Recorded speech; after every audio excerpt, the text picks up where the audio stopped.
The offensive line group this year, it's not like you got a Joe Alt stud. You look at, I think, maybe some of the better group might be the running back group.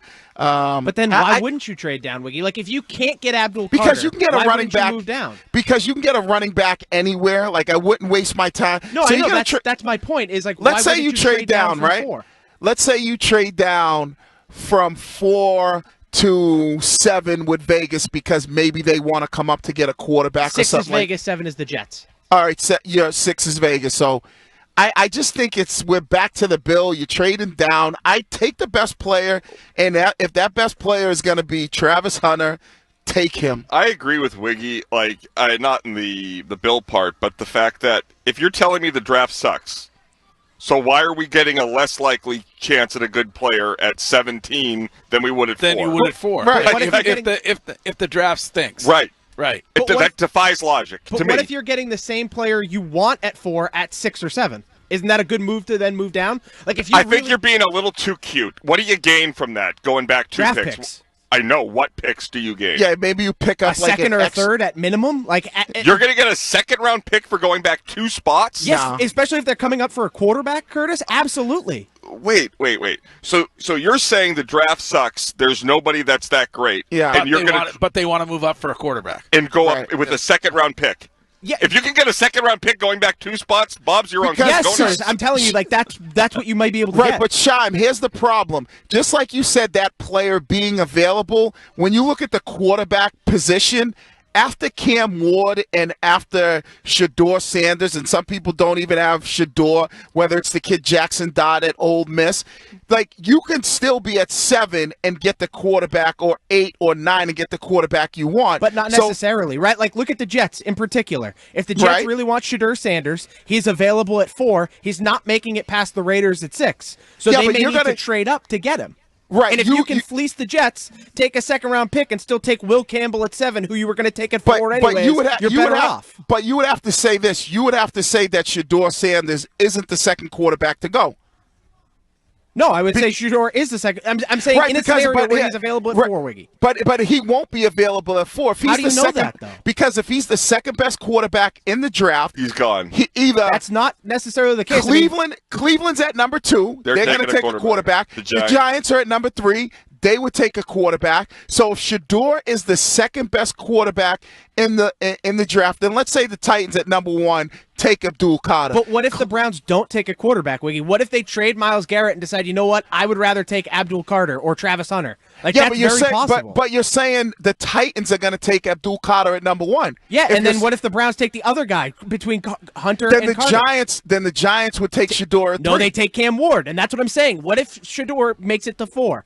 Then you have the opportunity to trade down and still get the guy you want at 7. I want to bet right now that both quarterbacks will be gone before the 4th pick, because it always happens. Throw in the surgery potential for Abdul Carter. Right. Like, I'm sorry, Shime, you are far more informed on this when it comes to the combine and the cheese wheel and all that you enjoy. Every single year around this time, there is speculation about who's going to go where, and then out of the blue, Blake Bortles goes 3. Because and he was the only quarterback to go in the top 5. Right, but Shime, here's the problem: all 3 teams that hold 1, 2, and 3 all need quarterbacks. They all need quarterbacks, and so you're sitting there. You're the Titans at number 1. You need a quarterback. You're Cleveland at number 2. You need a quarterback, and you're the Giants at number 3. You need a quarterback. So all 3 of those teams need a quarterback.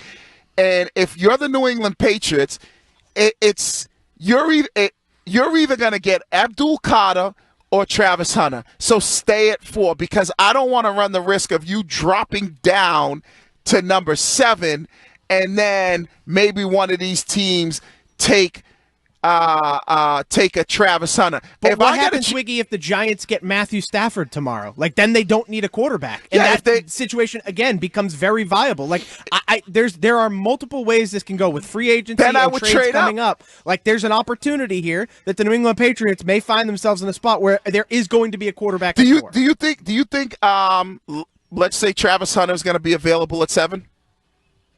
Travis Hunter at 7? Probably not.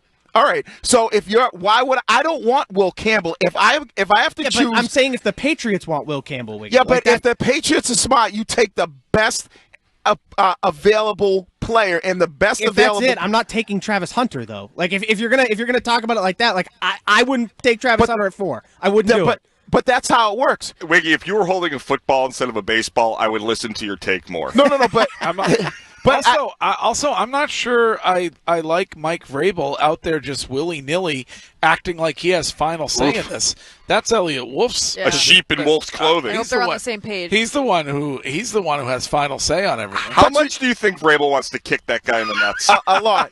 But do you see how me and Shime are not on the same page? What to do? Right. You're right, Wiggy. So imagine what it must be like if you're Vrabel and Elliot Wolf is not saying I have final say just because he wants to put that out there knowing he doesn't believe it. When we talk to Craig Breslow and Craig says, hey, I got final say. He did say I have final say. He's not saying that knowing that he doesn't. Like Elliot Wolf, if he's saying he gets final say, what's the purpose? He doesn't have final But say. why say it, though? Because he's just trying to save well, himself. I mean, Greg had a good reference. It wasn't very topical, but the Alexander Haig reference is applicable. Right.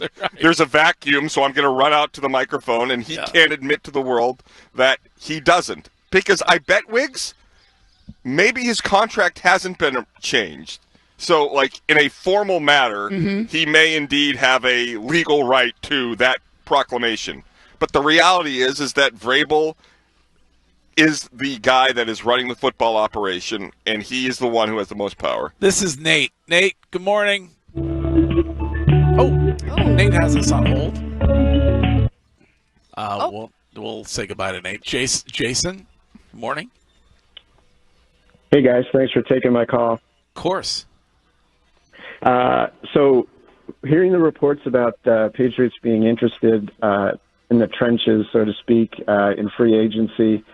I'm wondering, Wiggy, especially what you think about the idea of if they are able to acquire more draft picks and trading back so they could use some of that draft capital to maybe trade for a Cooper Kupp or a Deebo Samuel, and then maybe trading back a few spots to get someone like a Tyler Warren. I think he could be a really dynamic player in the NFL.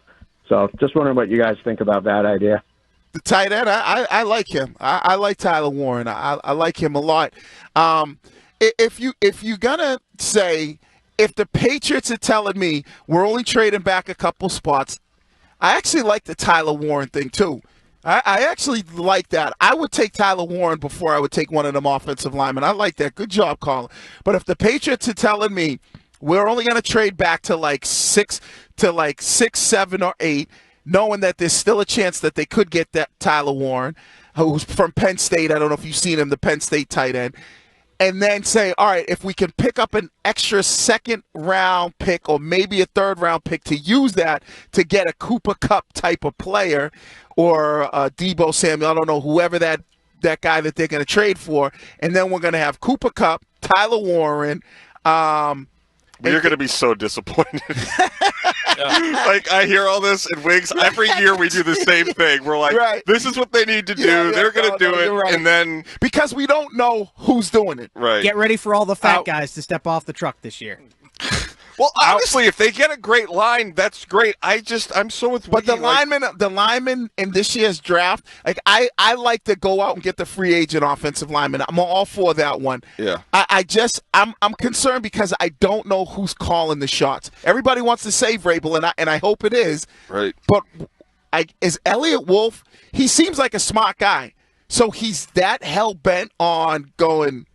Yeah. I got the final say. My hourly reminder that this debate would not have to happen if Gerard Mayo had not gone out and won that football game. Just a quick reminder on that. Yeah, but I do think there would be a debate about trading out of that first pick if there was juice for the quarterback. Then you get the guy Wiggy wants. Then guaranteed Abdul Carter. There's no question about it whatsoever. Yeah, I would also say just on the Mayo thing, and I don't want to revisit the entire conversation, but the NFLPA poll.